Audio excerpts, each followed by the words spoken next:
Gading Marten tiba-tiba toyor kepala Giselle saat buat konten TikTok.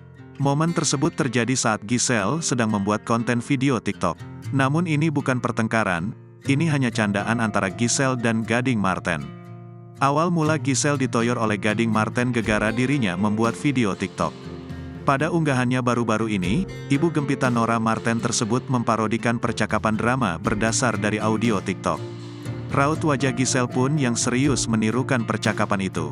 Namun di tengah video, mantan Rino Soedarjo itu malah mendekatkan wajah ke kamera dengan kedua bola matanya berputar ke sisi tengah.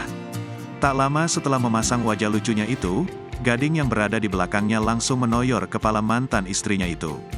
Reaksi Gading pun hanya tertawa karena melihat tingkah Giselle yang lucu. Di akhir video keduanya tampak tertawa bersama.